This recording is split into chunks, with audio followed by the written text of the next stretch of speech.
The Patriots own the 23rd overall selection of the first round. It is time to put the Pats on the clock with Scott Zolak, the host of Patriots All Access. Scott, you're a former quarterback, but I know you're thinking defense here in the first round. I think you have to think defense. The biggest problem for this team down the stretch last year, Paul, inability to get to the quarterback.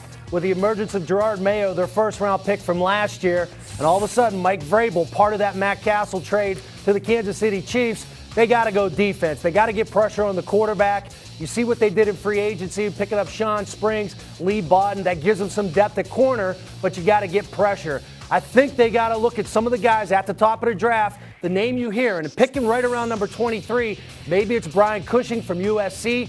Pete Carroll runs that blitzing-style defense. It's a complicated style. Bill Belichick with the 3-4 here. It's a complex defense to pick up. Also, other names being thrown around, James Laurinaitis. Now, you remember the experiment with Andy Katzenmoyer from Ohio State. Did not work out well here. I think Katzenmoyer was not the player they expected, but this guy, Laurinaitis, you turn on the game film, and Bill Belichick loves football players.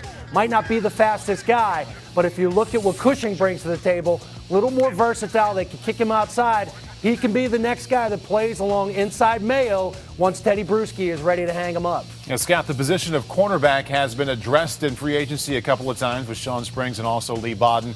You think it also might get more attention in the draft?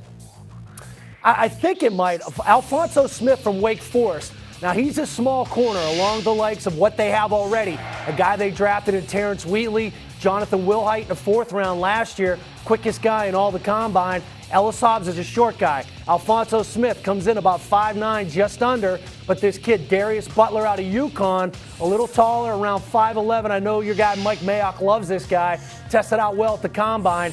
They need a taller guy. They need a lockdown type corner that can cover guys in open space. You got T.O. in the division now. I think having a guy like Springs, who played against him when he was with the Redskins, when he was in Philadelphia. T.O. went to the Cowboys, also played against him out in the West when he was in Seattle. So I like the matchup there. You got other smaller receivers. Now all of a sudden your smaller, quicker corners come into play. All right, Scott, from cornerback to quarterback. I'm looking behind Tom Brady with the departure of Matt Castle.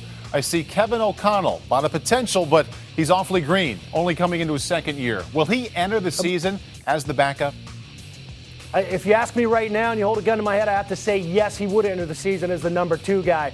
You talk about potential, Paul. He's got more potential than you and I put together. This kid played a lot in college, and I thought, the way Matt Castle, his inability to move the football team in summer drills, probably played him out of town. But Bill Belichick liked his work ethic. He remained the number 2 guy. O'Connell got to sit back. They groomed him, understands the offense, another year older, and hopefully with Tom Brady's injury, keeps him around here, keeps Brady around here in the offseason, allows O'Connell to understudy under Brady, learn a lot more. And let's not forget, who's gone? Josh McDaniels. So now all of a sudden, you got a new guy stepping in. You got to get things going, get him ready for the passing camps. I don't think Brady's going to be your guy running a ton of reps in the spring. O'Connell will benefit from that. Scott Zolak, former Patriots quarterback and current host of Patriots All Access. Thank you. Thanks, Paul.